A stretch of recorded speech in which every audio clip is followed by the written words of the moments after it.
Well, welcome to the recorded version of the Harem in Topkapi Palace. Unfortunately, we have no internet connection down here, so our live stream failed, at least in this part. So we're just going to do a straight up recording and post it so that you all can at least enjoy the beauty of the place. Thus far, we have found no signs that provide any useful information about anything you see here, so I would just appreciate the stunning beauty of the space. Let's go ahead and go into the harem, the secret space, the place where the family actually lived.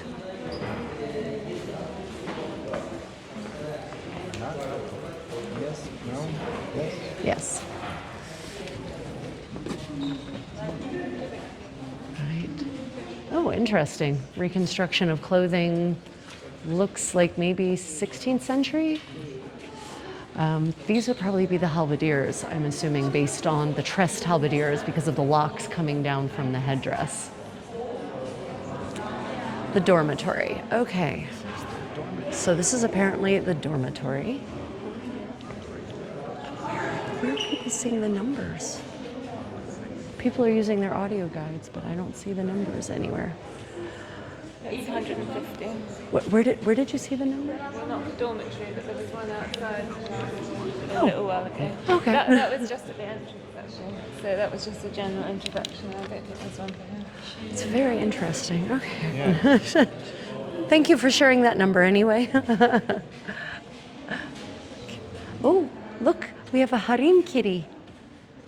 Oh, there's a beautiful baby. Psst, psst, psst, psst. Come here, beautiful baby. Come here, beautiful baby. Oh, wow, she's coy. Yeah, you can imagine the space. Of course, it's been stripped of all of its furnishings, but you can imagine how amazing this space must have been when it had carpets and cushions and all sorts of furnishings.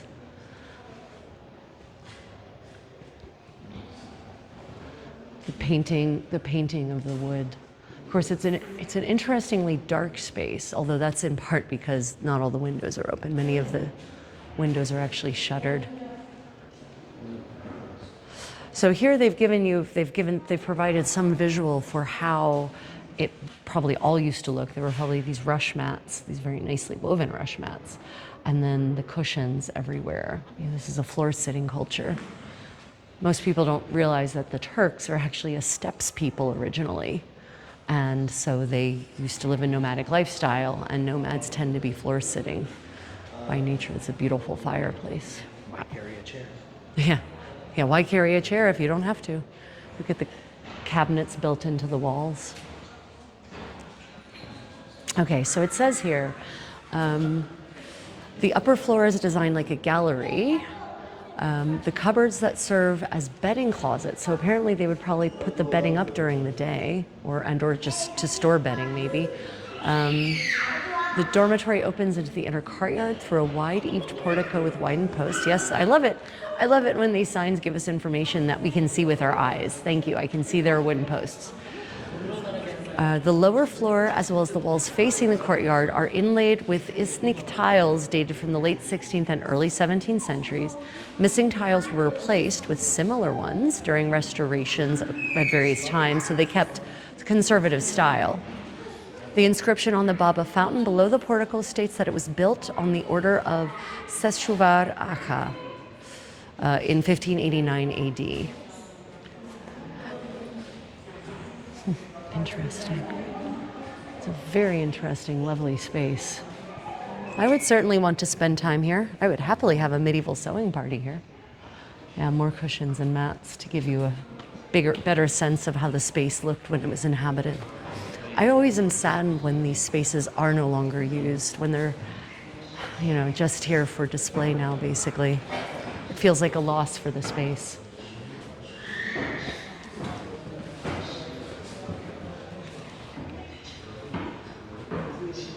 Wow. So apparently, there's one of these inscriptions, and I'm not certain which one, above the doors, states that in 1810, 76,920 liters of olive oil were allocated to the corps of tressed halberdiers for use during the Sultan's absence from the palace, because that would be about the time when the Sultan started living elsewhere. But they used the olive oil for oil lamps specifically. Inscription.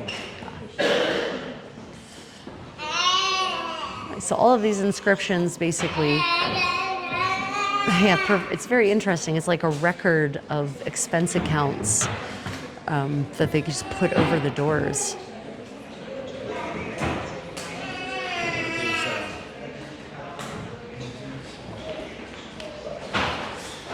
Oh, look at these frescoes. Really lovely.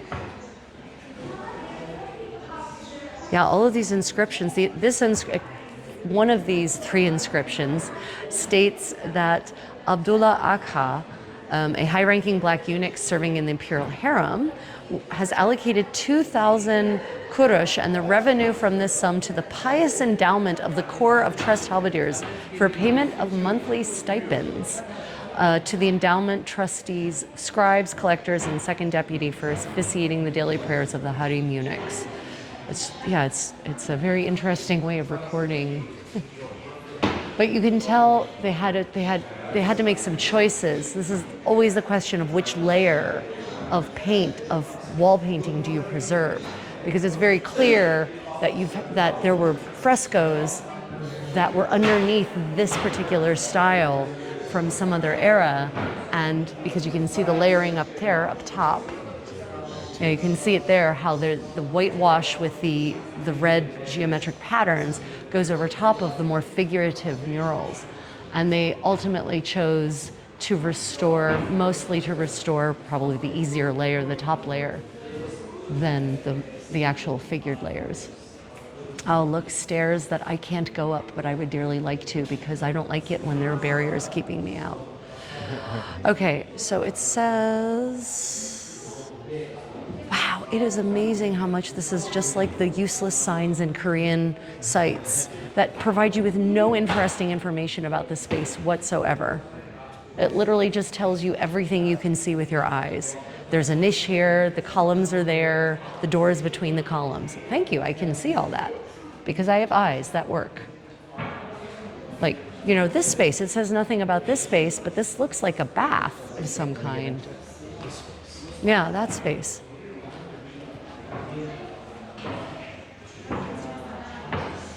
It says nothing about, what the space is used for. Now we have foot baths. So this is definitely an area used for washing feet, which usually is associated with mosques and worshiping, to be clean for worshiping. Yeah, there's cushions in this room that we can't see. Oh, look at that. Oh, this is a lovely room. Wow, what a beautiful space. I'm so glad we have the gimbal to be able to see it. Just look up there. Look up.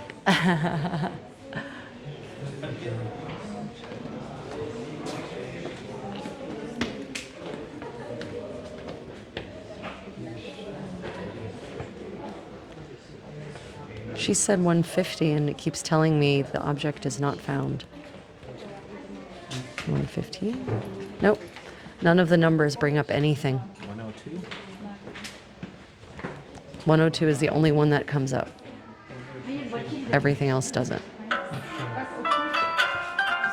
Hello. Oh, interesting. The pipe room. The use of tobacco gained popularity throughout the Ottoman Empire during the 17th century and was embraced by the Sultan in the household of the harem and the palace. The chief tobacco attendant was responsible for providing pipes and water pipes for the palace. The preparation and cleaning of the pipes by the imperial pipe attendants, an entire position in the court, ensuring that the pipes wouldn't slip and the coal fire wouldn't burn the floor. The order of the ashtrays known as takatuka, which were placed under the pipe bowls to put burnt tobacco ash inside. And they also handled the preparation and preservation of special blends of tobacco. So apparently, yeah, tobacco, the Turkish habit of smoking tobacco dates back to the 17th century and was already being highly stylized. And their version of pipes is very interesting. Literally, it's interesting. They had a smoking room. Literally, they had a smoking room.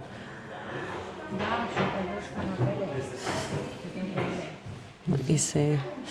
Pipes were generally made of cherry, rosewood, ebony, or jasmine wood. Those with long stems were considered more desirable because they were showier and kept the odor of tobacco far from the smoker, which is interesting because even then they acknowledged that tobacco stank. The handle and the middle of the pipe were silver plated and neolated. The mouthpieces were called imame and were carved, made of amber or horn. Wow, talk about elaborate. The most distinguished terracotta pipe bowls were known as topane bowls, and they were made of red clay, gilded, and usually stamped with the mark of their makers. In the palace, the pipes were ceremonially presented. The chief pipe attendant, the 10 pipe attendants under his command, and the pipe lighter would place the takatuka trays before the smokers. Then the pipe attendants would come in with pipe bowls filled with tobacco, slowly turn the mouthpieces so that they would be at the same level with the smokers' mouths, and place them in their left hands. Wow. The pipe lighter would frequently come in holding by its chain a small brazier known as a sitil, which contained small round embers. Wow. Very, very stylized. I mean, wow. I don't think smoking has been as organized anywhere in the world as it was here at Topkapi Palace. Oh, wow. This is a beautiful space. I don't know what the space is exactly, but it's beautiful. Wow. Look at these gorgeous frescoes. Usually when I see spaces with domes like this, I think of it as being a bath of some kind.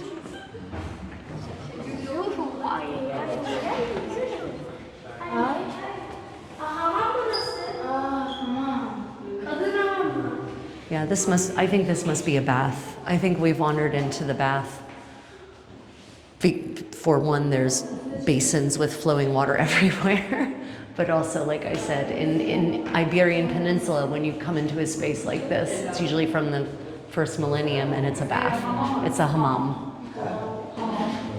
Yeah, I just hear the Turks also saying hammam, so I'm going with them, knowing what a hammam looks like. I wouldn't mind a bath that looks like this, all marble, frescoes. It's not a bad life if you can get it. Smoking room next to the hammam, so you can go bathe after you've made yourself stink. But it's very interesting how they wanted the pipes to be long to get the smell away from them. And you know, if you look up at this architecture, right, what does this remind you of, Ryan? Romans? Yes, it reminds you exactly of ancient Roman architecture. Exactly like that. The cladding's all gone, and I bet there used to be plaster, right up there where it ends. They have it. They better. Plaster on top of it, I think. They better. I bet. I'm confident there was something that covered this originally. But yeah, it's interesting. You know, the Ottomans come in, and well, the architectural style is efficient and sophisticated. Why reinvent the wheel if you don't have to? So here's ancient Roman architecture still being carried out by the Ottomans well into the 19th century.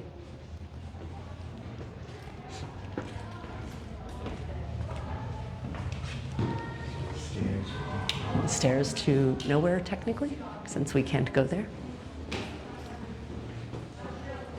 Here's one of those Oh, wow. braziers. Those braziers are beautiful. They definitely make the braziers available in medieval Europe look roughshod. I wonder if they're planning to finish restoring these rooms or not. Wow, what a beautiful space.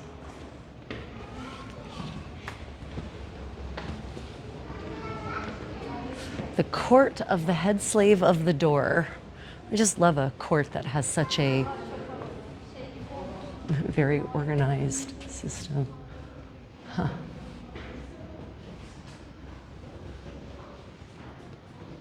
I really do wonder what this space looked like in the heyday of the palace when it was finished and furnished. So Topkapi Palace was actually only used as a residence until about 1850.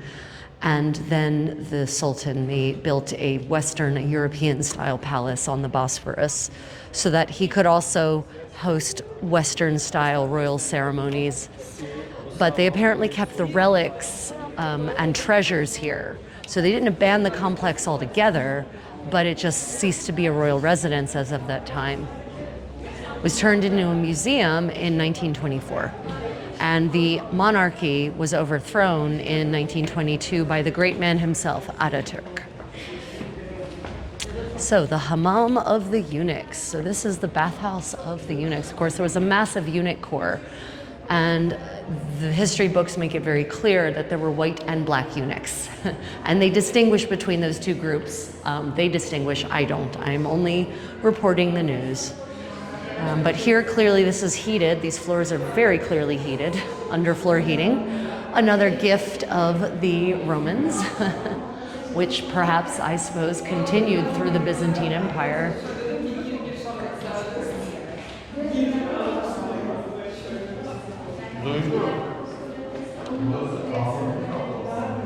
Aktu meine Güte.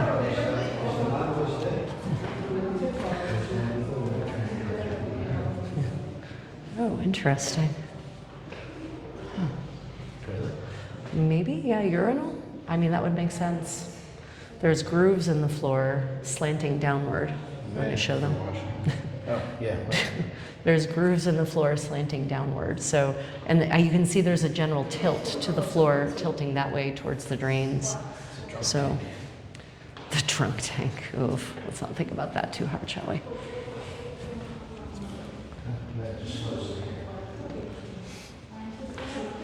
Oh, and here's the bath. Yep, here's an actual bath. So imagine that filled with water. Now, what I don't know if this was a colidarium or a frigidarium or a tepidarium, because there are no signs that provide that information, and the audio guide has no number for here, so.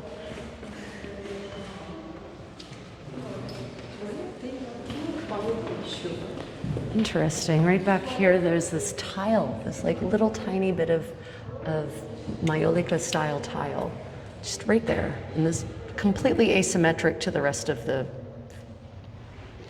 bath. But that, this looks ancient Roman. This looks like first millennium Eastern Roman Empire, which wouldn't surprise me if some of these pieces ended up being recycled from, say, the great palace of the Eastern Roman emperors. Oh wow, what a space. They show the piping right there.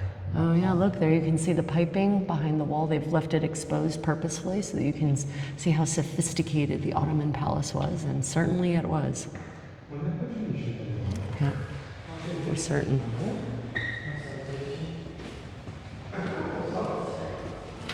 Excuse me. Yeah. Just love the thought of lounging on this beautifully heated floor. Probably feel really good on the muscles. C'est pourquoi? Yes.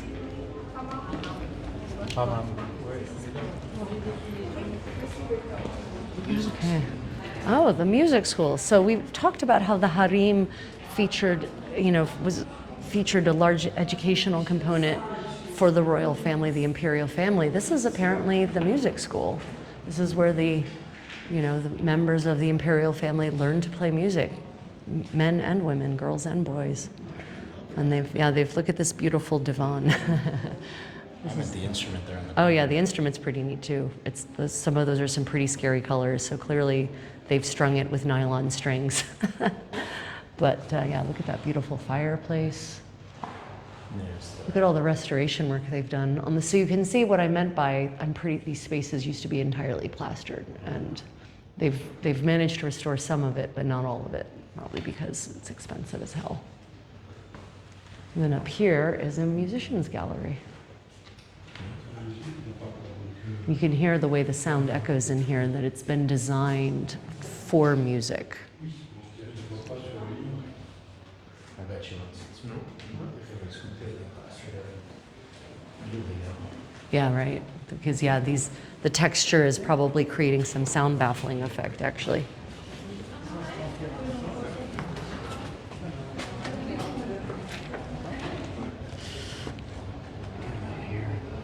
Enjoy the trees. Yep. Or if the trees Beautiful aren't there, you view. can see the sound. That's Gulani Park back there. Yeah, Gulhane Park is through those trees. And in fact, there are beautiful, giant, bright green parrots who squawk very cheekily all over the place here. So, but you would never know that there's a pretty ruckus rally happening outside the palace. The way the sound is baffled here is very interesting. Yeah, this is all new. When I was last here, this was not open for visitation. In fact, it might have still been under renovation or restoration. And up we go.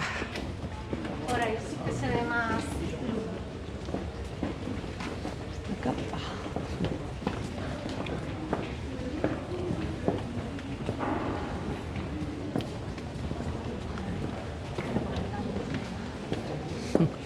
Random spaces, no explanation. I'm always curious about the places we're not allowed to go. I'm like a cat. If the door is closed, I want to go through it. Yes. Yeah, definitely these were not built according to OSHA. Not to code. Okay, so here we have, let me see. Oh, this is a horse ramp. That makes sense. Okay, so the horse ramp that is connected to the Hall of Shadirvan through the curtain gate dates to Mehmed II, so the 15th century, mid-15th century. Sultans used this ramp for sword processions, conversions, and on to travel to the tiled pavilion. On one side of the ramp was the ward of the Zuluflu guards, and on the other was the hammam of the eunuchs, which we visited. That was built during the time of Suleiman the Magnificent, so that'll be mid-16th century, Suleiman's time. The music school and the court of the head slave of the door that oversaw the departures and entrances of the sultan. So that is the job of the head slave of the door, was to manage the door so that the sultan could come and go. That's, it's amazing how hyper structured the court was here. Oh, look at the inlay. The inlay here. Yeah, the inlay in the, exactly, yep. No, it's not. You can't go out. That's the exit. There's a sign here. So this is referred to very originally as the domed chamber with cupboards. And it says that this was built during the reign of Sultan Murad III, so 1570s to 1590s. The cupboards around the walls were used to store documents relating to the pious foundation of the Haramain, which is the holy sites in Mecca and Medina, which was under the supervision of the chief black eunuch. So that is what this was. This was literally an office space to store documents. It's really nice doors. Those are, I guess they could date to the 16th century. They're just in awfully good shape to date to the 16th century. And then we enter this beautiful space here, which is just stunning, with all of these azulejo tiles, as they would call them in Spanish. So this is the Mosque of the Black Eunuchs of the Harem. And there they have replicated some very 16th century looking clothing.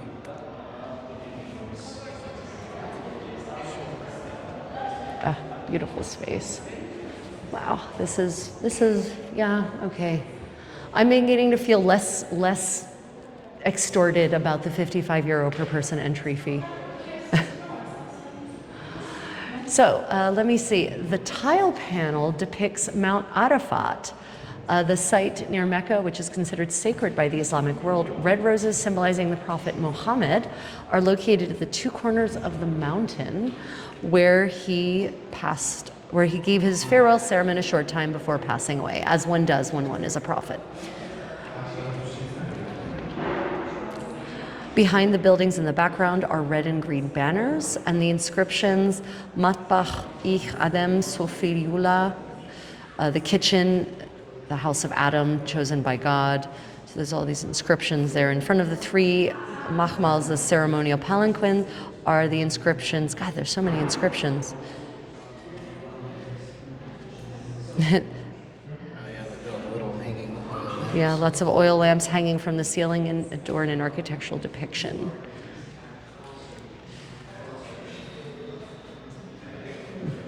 Interesting. Mount Arafat. It's beautiful woodwork.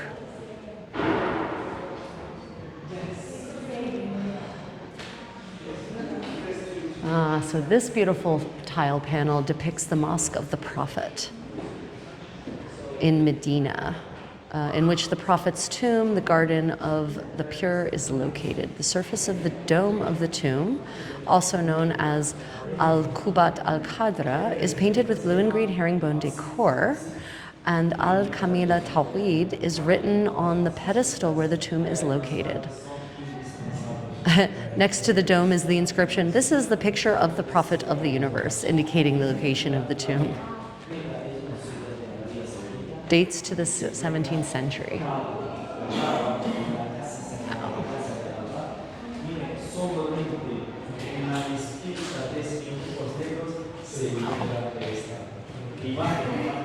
Such a beautiful space.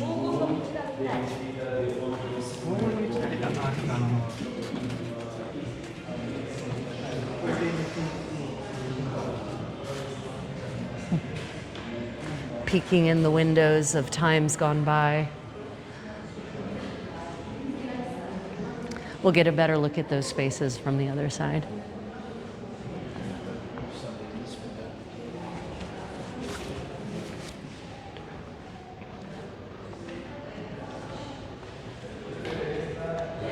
He strangely short somebody. That begs explanation, and I don't think we'll get one.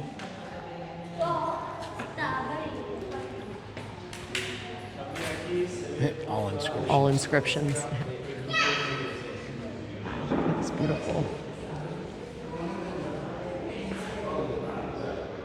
So I do wonder if if indeed this entire wall used to be tiled this way, and they just haven't yet gotten around to retiling the whole thing, or if they can't afford to. Dormitory of the Black Eunuchs. Okay, so we're about to enter the Dormitory of the Black Eunuchs. So this dormitory is tied to the chief of the harem eunuchs. It housed the black eunuchs who both served as well as guarded the imperial harem. It was built at the same time as the harem in the 16th century, but it suffered a fire apparently. That was a bad year for everyone, 1665. That's when London had the plague, the Black Death, followed by the Great Fire. The largest of the harem's dormitories, it features a long corridor with 3 stories of rooms running along either side. Wow, again, I can use my eyes to have made that determination, but let it be, as they say. So I've read, this is perhaps apocryphal, but I once read that the reason they were black eunuchs in the harem was so that it would be obvious if the eunuchs were less than eunuch-like and were having relations with the inhabitants. Oh wow, look at this. Nice. I would happily call this my bedroom.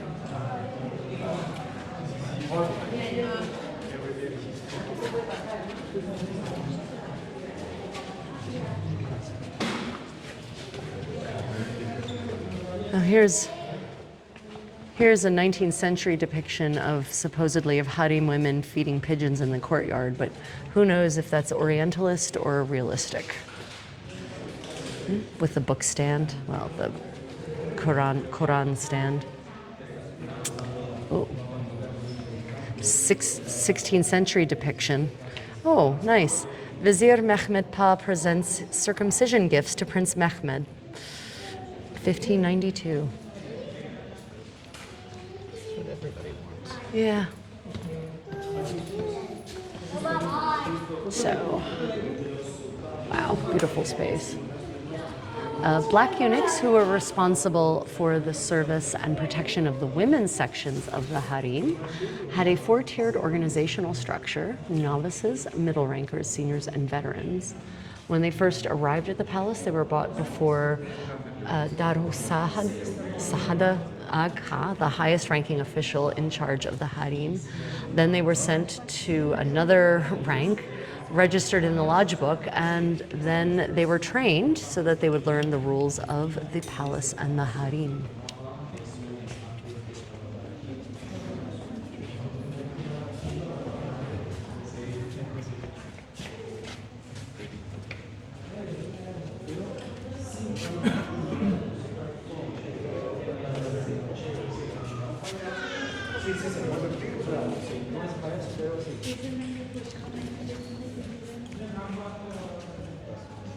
Oh, interesting. Huh. So this hearth, this is interesting. The fire, that hearth there. So that hearth was to heat water that would then actually be fed into a fountain that was piped into the rooms of the black eunuchs, so that they could have warm water for a bluting. Talk about sophisticated. The reservoir embedded in the hearth. Let's see if we can spot this reservoir. Embedded in the hearth.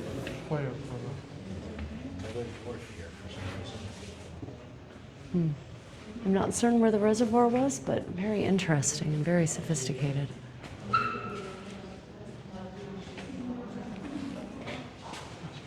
Another inscription.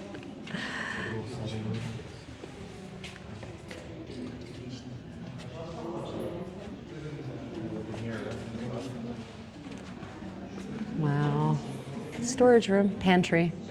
So this is the complete living quarters. So what we just saw back here was a dining space. With the table was the dining room. And now we're at the pantry.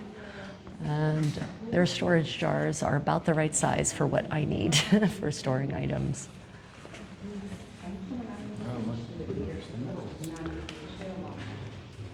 So all the supplies for serving food and drink. You know, these are actually the details that interest me, and I wish more castles in Europe actually would depict, you know, how the spaces were used.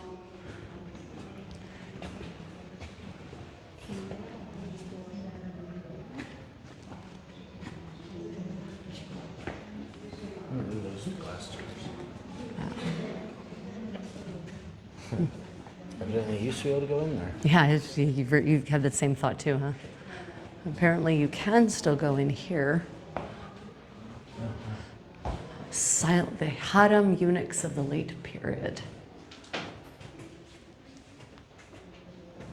Big stove for like the female servants come out. Oh, right. So this is wow, that is a giant hearth.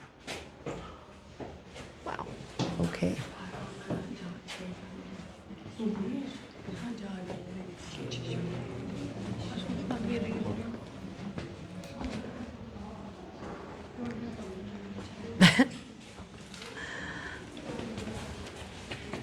Handsome, you have to come down here. Kitty. It's a cat door.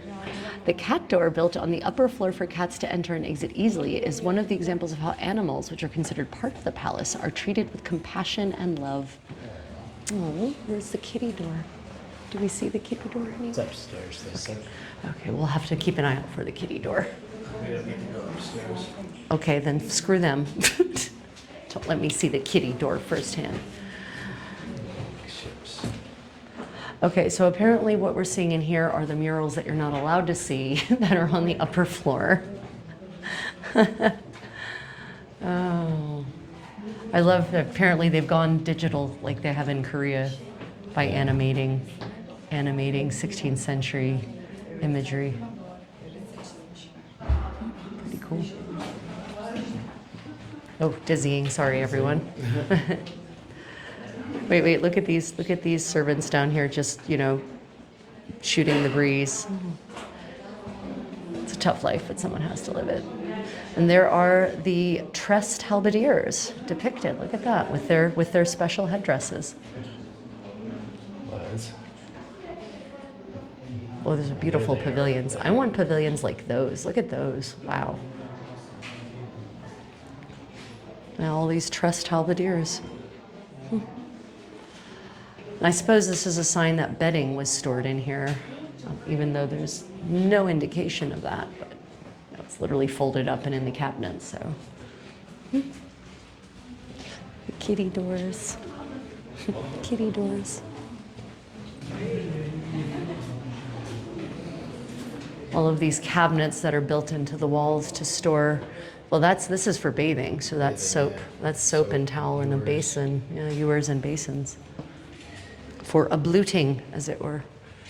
You can tell how important cleanliness was because everywhere we go, there's baths and foot bath areas and body bath areas and urinals, I guess. These have got to be urinals. Like, I guess it's a general ablution area. They haven't actually, they don't, are there? I want to go into the stalls. Why are they? That's a giant storage. The hooks are only a suggestion. Yeah, I feel like I want my 55 euros back because they won't let me go upstairs. Oh, here we go. Toilet culture and the concept of cleanliness in Ottoman palaces. I want to just go take a peek at that while I do this. As in other parts of the palace, the toilets of the black eunuchs were usually located in a corner of the space. These toilets were often back to back with a fountain and were equipped with carefully planned clean and dirty water channels. Above these channels are multiple compartmentalized stalls. In addition to public toilets, you want to go actually look into the bathrooms while I say this? Yeah. Another noteworthy feature of the palace toilets is that the wastewater from the upper floor was discharged through vertically placed earthenware pipes. The system allows the waste to be discharged directly into the drain holes. Such a complicated toilet infrastructure, which can be considered far ahead of its time, not only reveals the cleanliness of Ottoman society and the importance attached to hygiene, but also regarded as an indicator of the level of civilization. Yeah, okay, I mean, let me see. So apparently, face, hands, feet, and mouth are regularly cleaned by performing ablutions 5 times a day for prayer. So this is why it was essential to have toilets and ablution rooms, not only in palaces, but also houses, mosques, madrasas, hospitals, hammams, and the caravanserais built on inner city roads. And we visited a caravanserai in Kujadazi, and you can see that in our Kujadazi live stream. So yeah, can you imagine if you have to wash those parts of your body 5 times a day, you'll be pretty clean. Okay, so this apartment, wow, beautiful, belonged to the chief eunuch of Endorun and the Imperial Harem. That was built towards the end of the 16th century, but it has 18th century additions like so many of the buildings here. The second floor contains the School of the Princes, launched in the 17th century to educate the Sultan's sons. They would have learned how to read and write. They would have studied the Quran and learned, of course, the Islamic equivalent of the catechism.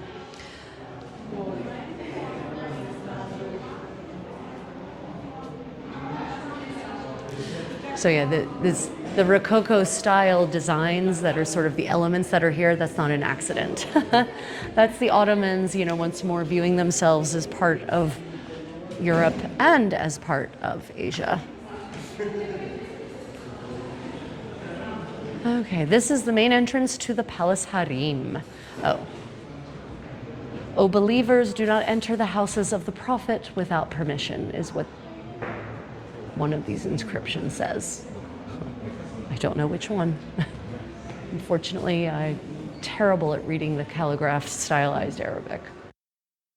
Ooh, beautiful tile work.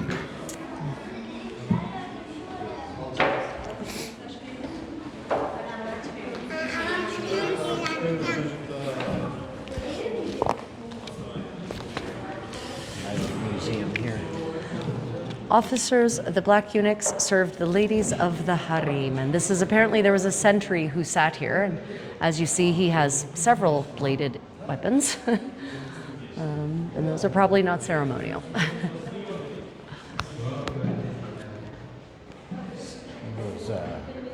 Those ugly fruits, quince trees. Oh yeah, I think those are quince trees. Yeah, ugly fruit trees.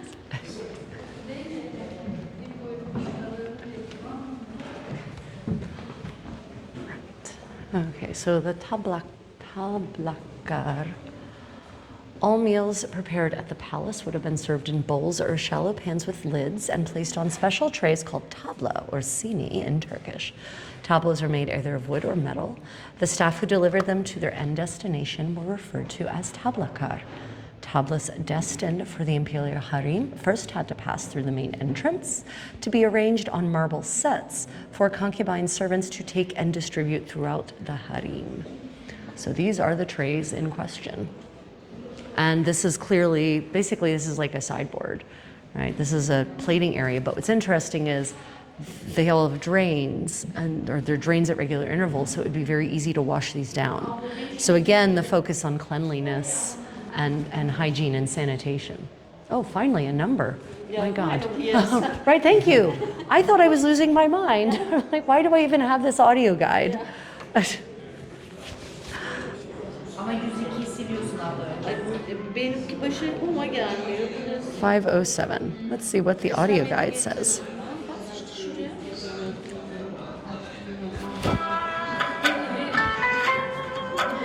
The corridor of concubines. I don't think we're allowed to be. The marble counters you see on the left were used to put plates served to the concubines.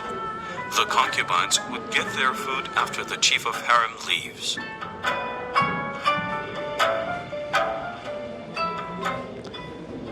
Okay, that's it. Basically what was on the sign, I guess. Ooh, coffee cooking room, okay. Oh, my lovely coffee addicts. Here you go, the room where the coffee was prepared, and it's actually beautifully set up. So this room was used to serve high-ranking women in the Ottoman palace, especially the Sultan's mothers, wives, and daughters living in the harem. In the harem, coffee was not only a beverage in palace life, but also an important element of ceremonial and conversation traditions, which we got to experience in Kujadazi. These foamy coffees were served in specially embroidered cups placed in elegant trays. I don't think they mean embroidered, I think they mean embossed. Pretty certain they mean embossed. Embroidered cups. Engraved, definitely not embroidered. That would be a very short-lived experience. And the coffee was accompanied by sweet treats. The stove in the room was made of marble, so apparently that's a marble stove, with a cupboard underneath for supplies. Since the coffee was cooked with a barbecue fire, and there is no chimney actually in the space, that's a good point.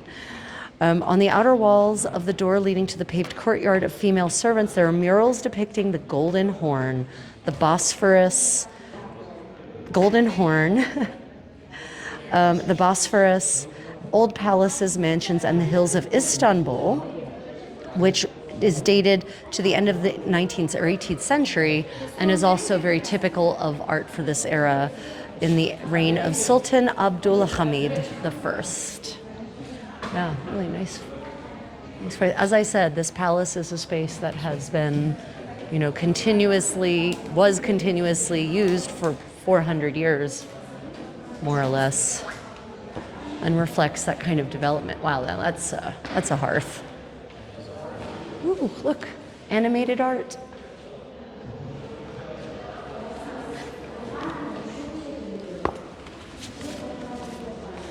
Oh, wow, that's a fantastic basin right there. That is wonderful.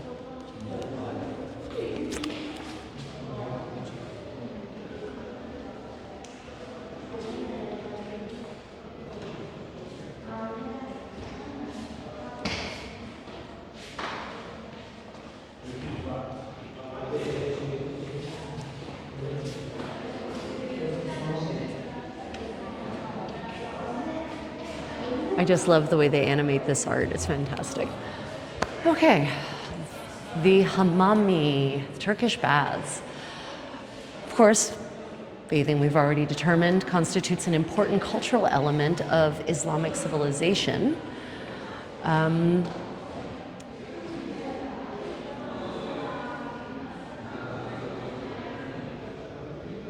Unlike Roman and Byzantine predecessors, the Turkish bathhouses featured neither hot tubs nor pools.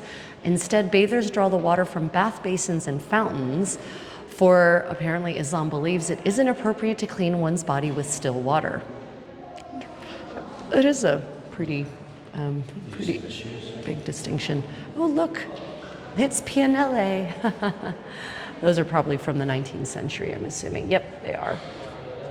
Oh no, these are bath sandals. Okay, so these are 18th century so-called bath sandals, mother of pearl inlay. That's crazy. Yeah. Sediflinaline. I probably butchered that. Wash basin. So all of this dates to the 18th or 19th century, all of these. Oh, over here though, number 5, that is an incense burner from the 17th century. That's a beautiful piece of metalwork. Ooh, number 4, aha, that'll be of interest to many of my followers. That is a 14th through 15th century steel mirror. Doesn't look steel, that looks like bronze or brass, doesn't it? And they'll be backed in it. The other side is Oh, still. right, that could be true. They're showing the pretty side, not the reflective side. And then 1, 3, and 6 are all 1, 3, and 6 are all rosewater flasks. Of course, you need to have special flasks for your bathing rosewater, as one does. Interestingly, this once again we've got the connections between the world. Those are rosewater flasks from China, made of Chinese porcelain.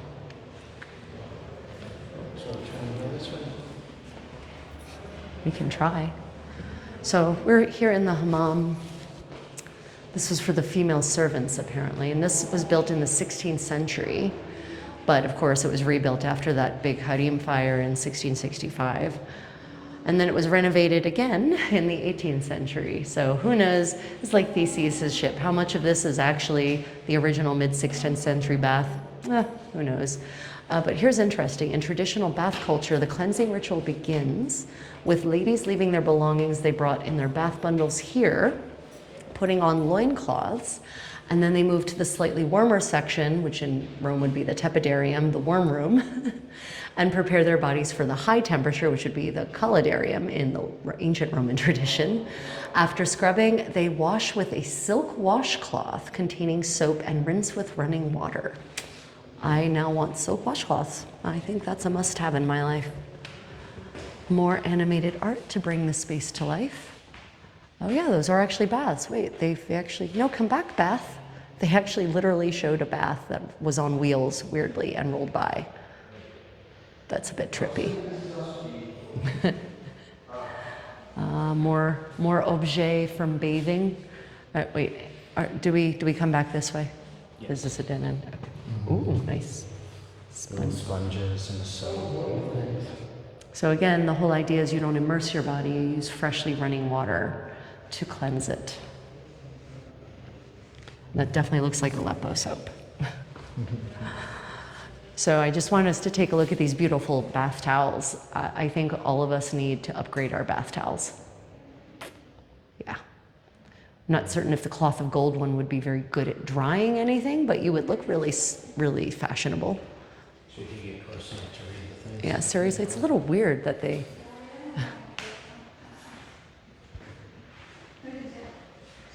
Incense burners. I also feel like incense burners are far superior to those disgusting scented candles people use these days. Definitely a step up in terms of bathing culture.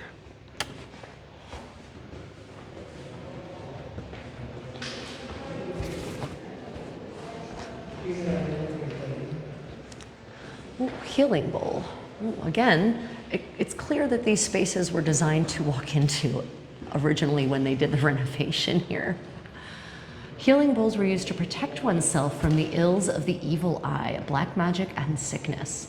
They were mostly inscribed with Nazca and Palik calligraphy along the inside and the outside. And everyone, yes, I know I butchered that pronunciation.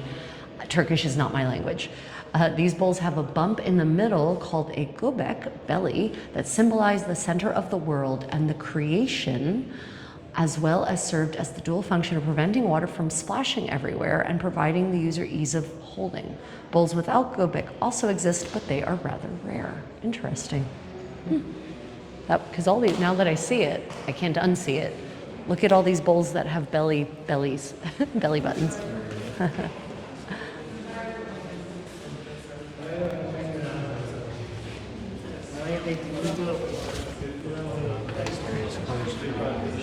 Oh, Okay, so clearly, yeah.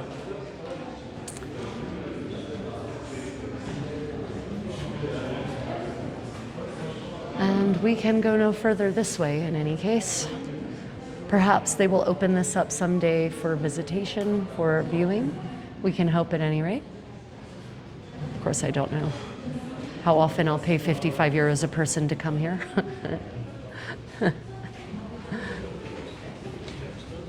Oh, closed for restoration, indeed.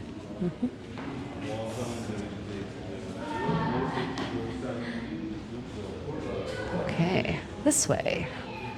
Past the coffee cooking space.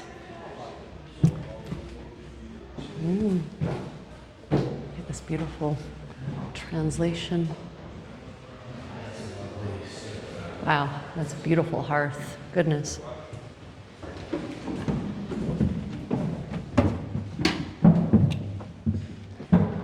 Oh, I'm just going to assume we're supposed to go through here. Apparently, still under renovation, which is lovely.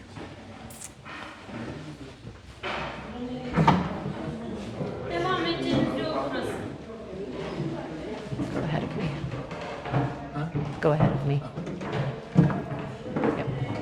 Do we go? Go this way. Ah, the Valida Sultan Hamam. Okay, so this is a name I've seen before. So this bathhouse was built in the late 16th century for the Sultan's mother, the Valida Sultan, the wives and the favorites of the Sultan. So this was the top ranking ladies of the court, basically.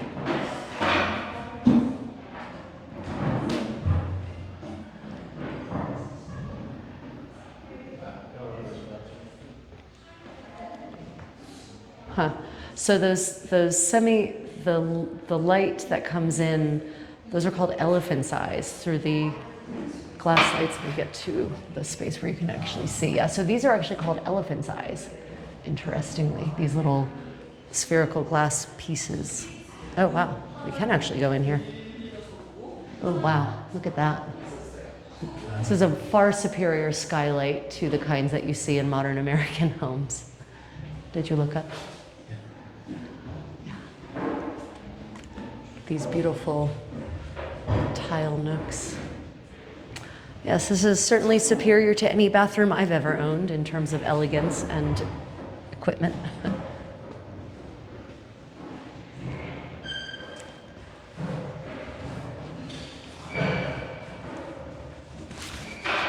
Oh, I can smell the Aleppo soap. So here it is set up for bathing. You can see, interesting, that's not a sponge, that's a loofah, which is a gourd, by the way. I wonder if that's actually authentic to the Turkish, to Turkey. Turkish towel, Aleppo soap, and the belly button basin, the göbek. Of course, everyone needs gold fittings. I mean, obviously, you want your fittings to be gilt. It's just a natural choice, really. Now, here we can see layers again. So you can see plaster has been put over it, but there was a layer their earlier decorative element that was later updated, and they've purposely, in the hole in the wall there, they've shown you how it looked before the renovations as another way to indicate how this space has evolved. Definitely taken on a very neoclassical look versus sort of a more Ottoman look, interestingly.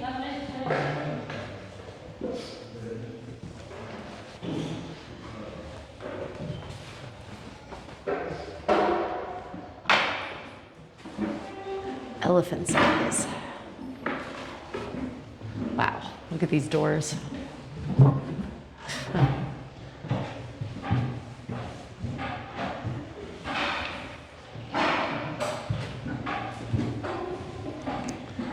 Yeah, these premises are quite extensive. And this is way more than we were allowed to see or shown, had access to. Oh, good God, look at that marquetry. That's gorgeous. Closed for restoration. Is it another bathroom? This is the Sultan's bathroom. Oh, wow. Yeah, okay. So it's next level.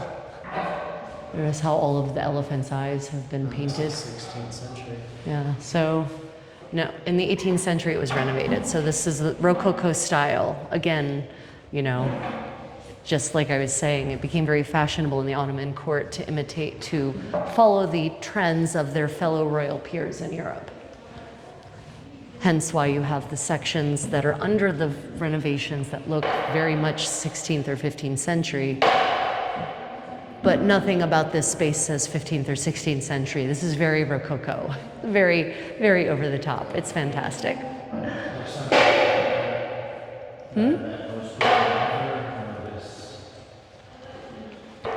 I'll take you and show you here. Ready? Yes.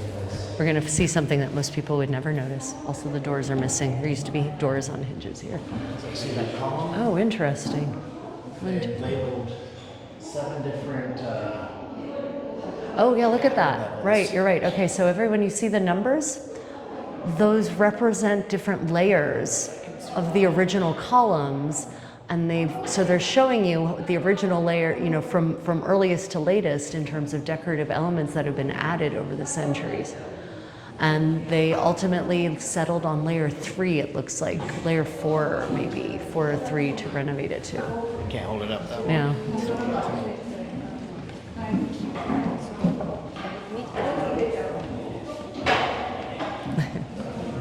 Maybe not right at me. Yeah, pointing at the ceiling then.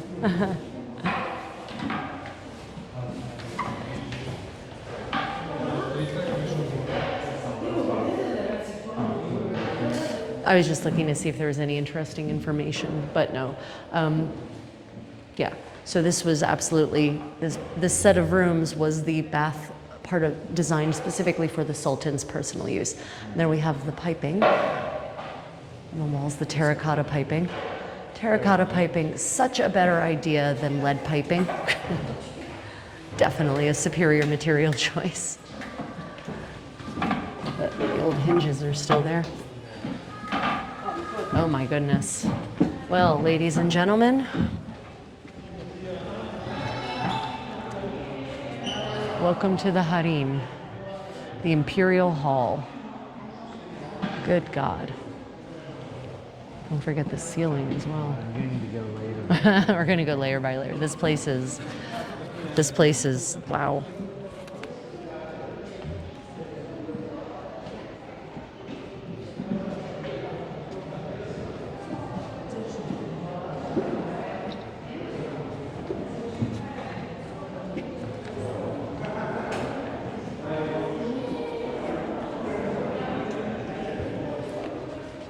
We're coming right up on the tower.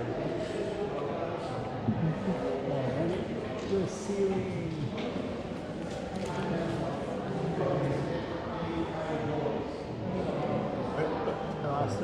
Yeah.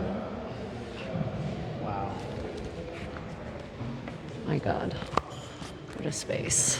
Let's see what we can find out about this amazing, this stunning, stunning space.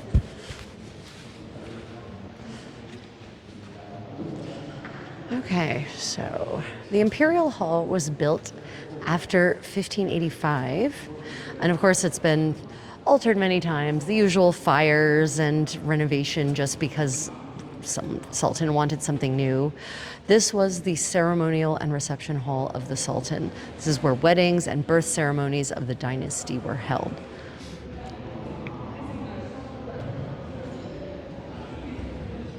Certainly gorgeous. So this is apparently the largest dome in Topkapi Palace, and it is large, indeed.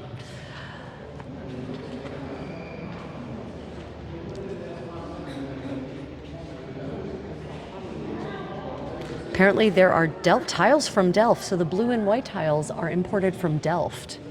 Isn't that interesting? So these blue and white tiles here on the walls in this level, these are Delft tiles. Wow, that's quite an import. Mid-18th century, apparently.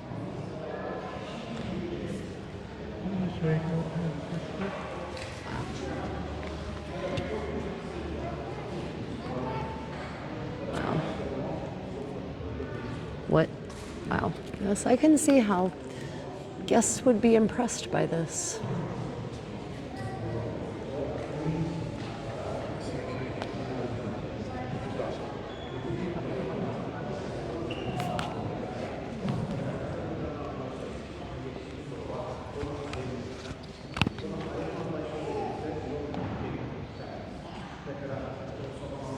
And those stunning bits of metal are braziers. Oh, certainly superior to what the Europeans had at the time, even in the royal palaces. Oh my goodness.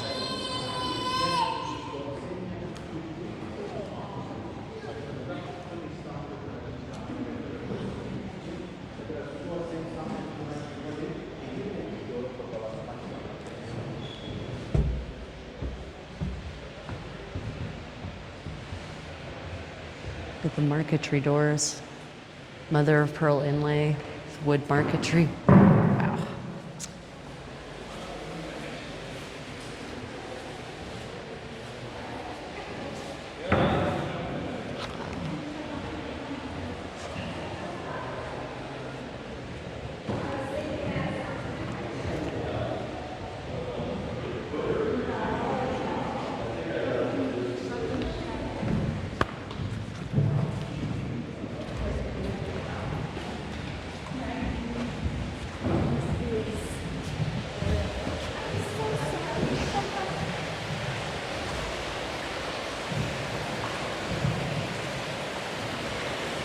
Wow. Huh. So they've actually activated this water feature so you can get a sense of the sound of the space.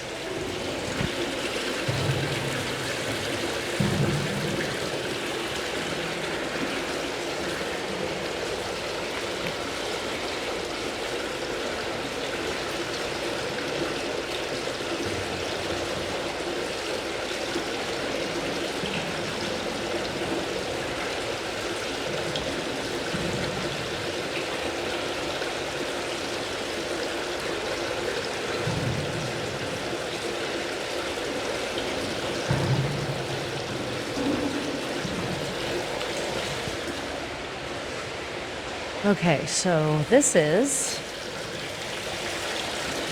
stunning space is the private chamber of Sultan Murad III.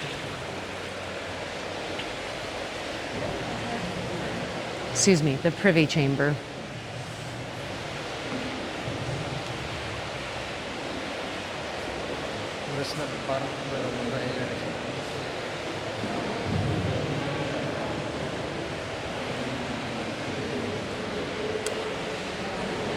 So yeah, apparently this was his private chamber. It was built in the late 16th century, 1570s, and goodness gracious. But I do remember that the canopies were added in the 18th century.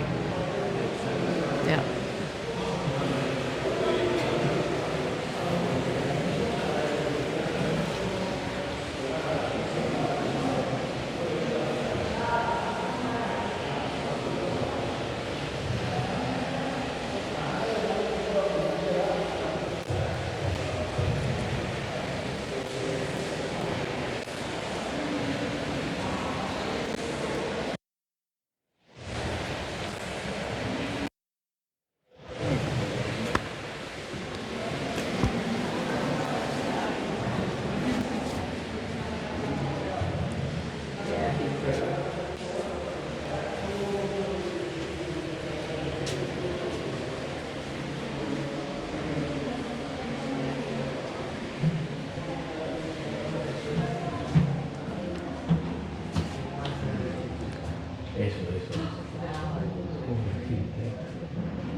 So apparently this was the prayer room of the Sultan. Yeah. That is a magnificent Quran holder. Wow. The thing is having a connection.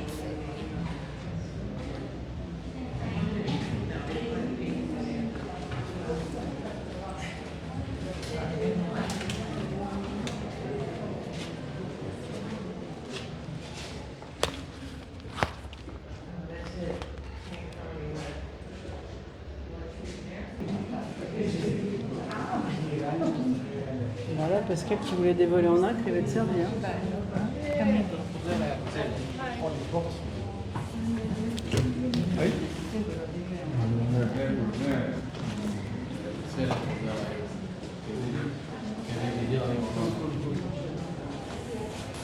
I do love the marquetry.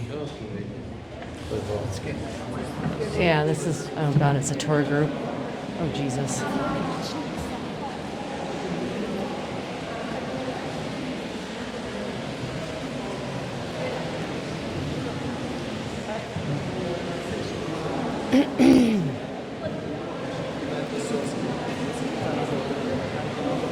Stained glass windows. Oh wow, look at these doors.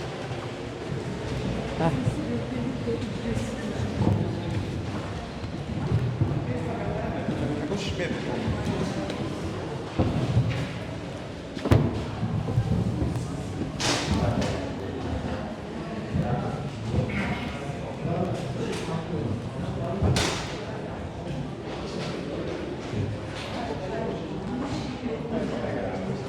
Oh my goodness.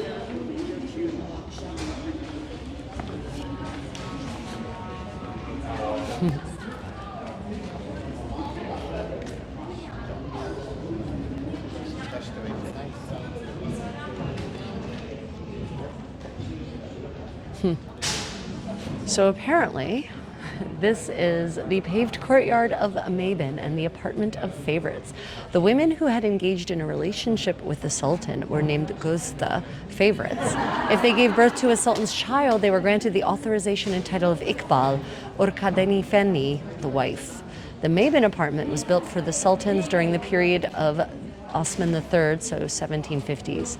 And the paved courtyard was open to women after the apartment of favorites was constructed in the mid-18th century.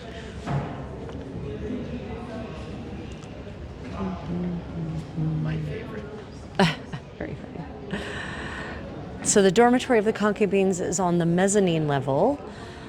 The apartment of Sultan Abdul Hamid, located on the ground floor, was built on the partially demolished tower of Sultan Selim I, which once again highlights just how many layers there are to this complex.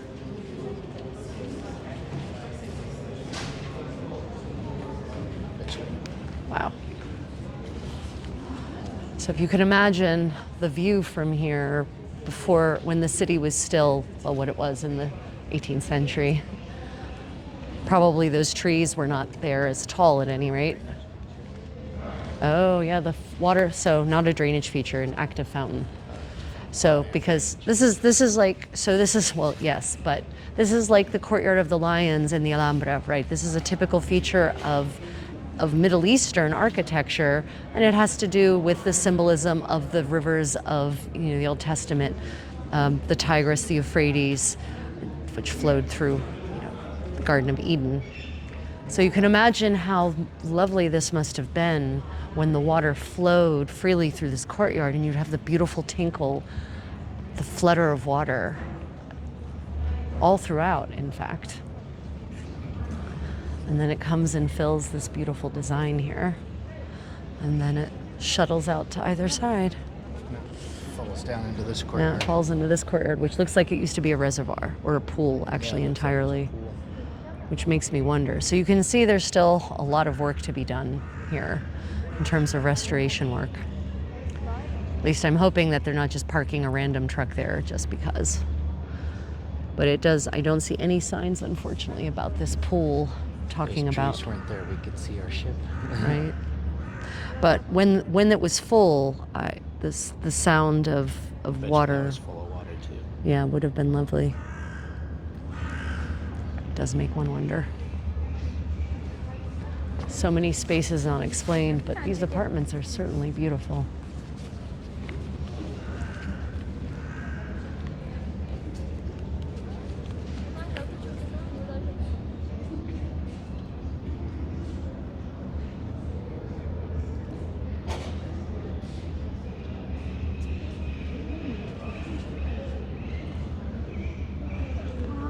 You can hear all the parrots back there squawking away. Evet, bu arada kızlar çok uzaktaymış gibi çıkıyor.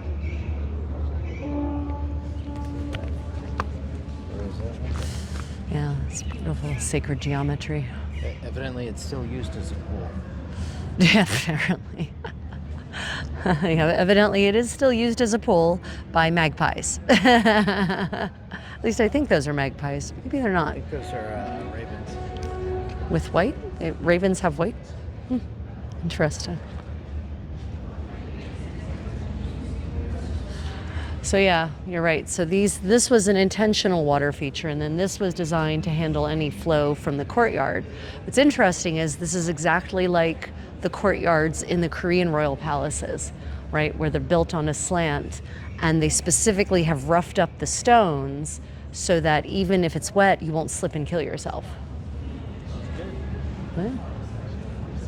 Oh no, I do not want that.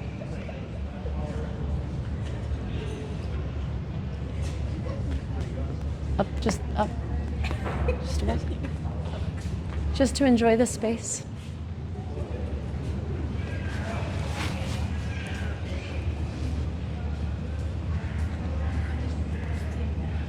Говорю, конечно, запустим.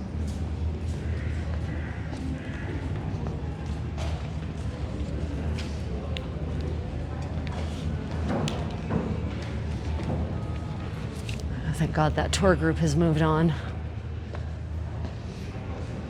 Tour groups are a menace to society.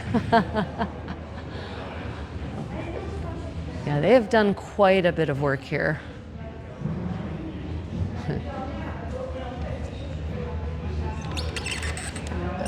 It's locked. It's worth a shot. Another one. Mount Arafat, perhaps? Yeah. Well, it's exactly the same as the Yeah. one out of the chamber. Mount Arafat. The Golden Road. It's one of the longest and most important passages of the Harem. It's 45 meters long, good God.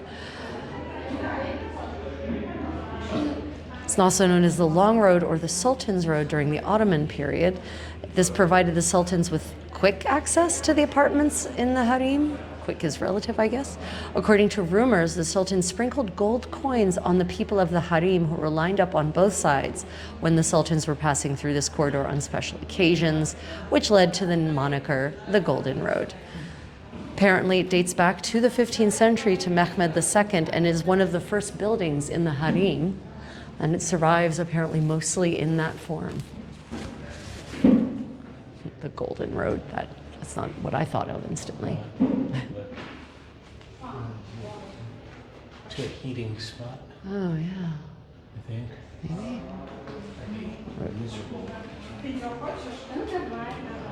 Right, but maybe you're right. Maybe that was for. Тоже идите. Вы тоже идите. It's okay. It's okay. It's fine. It's fine.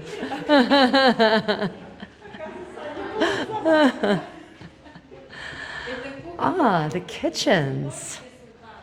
The Kushani kitchen. This is interesting to foodies amongst us. It was accessed through the Golden Road, built in the 15th century. And apparently it's the first kitchen in the Harem, the earliest kitchen in the Harem.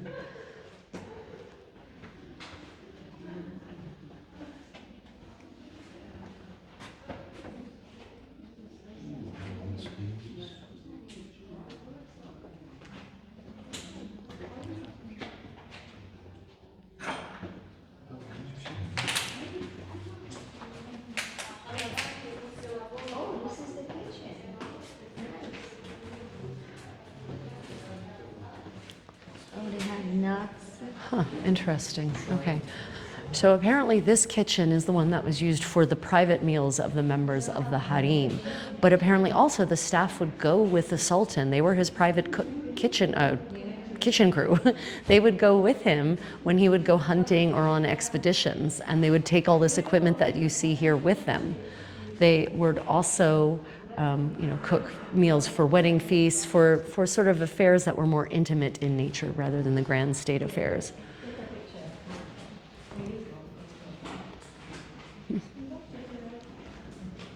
Apparently this is all 15th century. Never had a second level of it, Yeah, it did. So yeah, it's a pretty large kitchen. What's interesting is they've got a chimney here in the 15th century, and much of Europe still had no chimneys yet. They're still cooking on fires in the middle of the floor with a hole in the ceiling. Is it a kitty? Oh.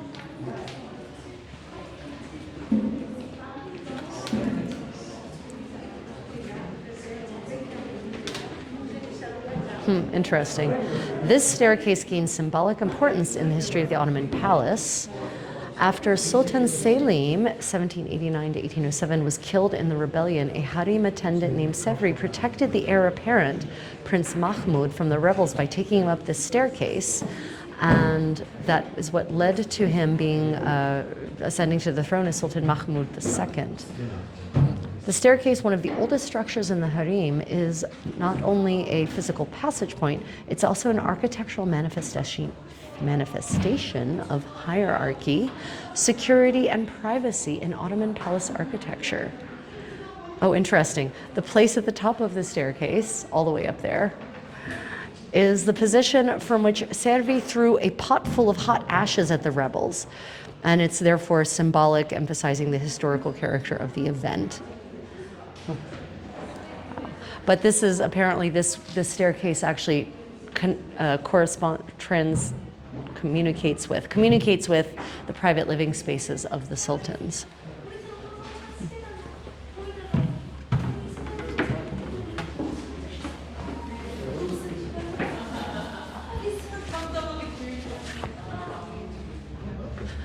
Paved courtyard of the sultan's mother, Valida Sultan. The queen mother, as we would say in certain Western countries, certain European countries.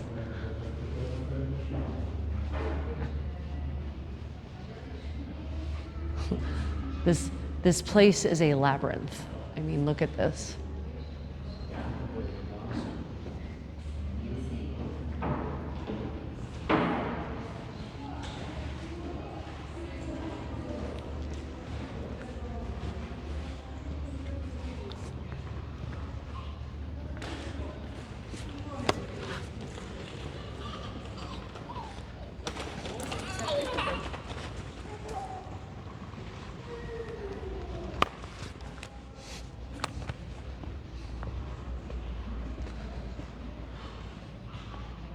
That is not a word in English.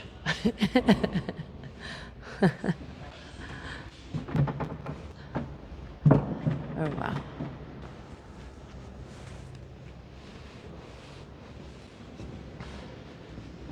God.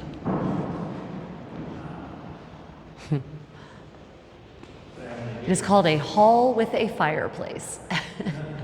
Which, again, thank you. I can see that with my eyes. But wow, what a fireplace. Good God. That's a lot of gilding. Wow.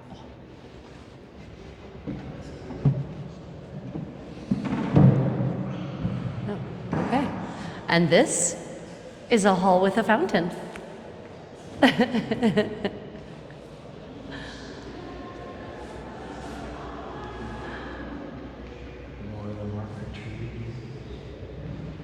Goodness, what a space. So they're showing here, what's interesting is they're showing the pre-restoration state and then the post-restoration state, which I always appreciate as an art historian, to understand how things age and degrade and then to see how we can in fact restore them to their former glory.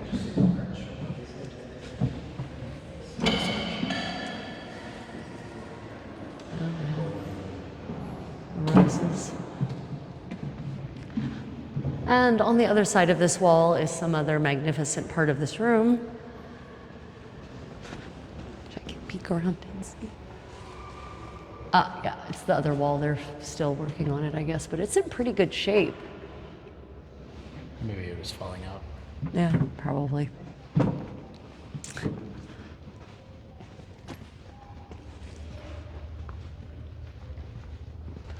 Spaces like this with all of these outdoor connectors really do indicate the sort of general weather patterns that you experience here.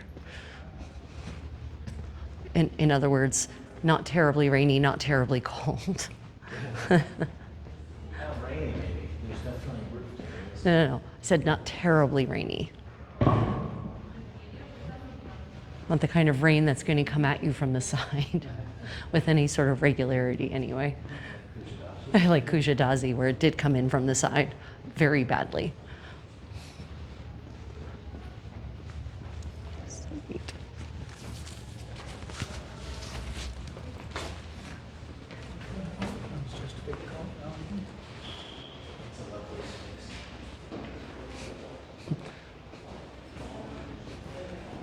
Their steps may be limited though, so it might not be worth it for them. Yeah, I will say the harem is definitely a much more extensive space than I was anticipating. Yeah. I remember we were here once upon a time.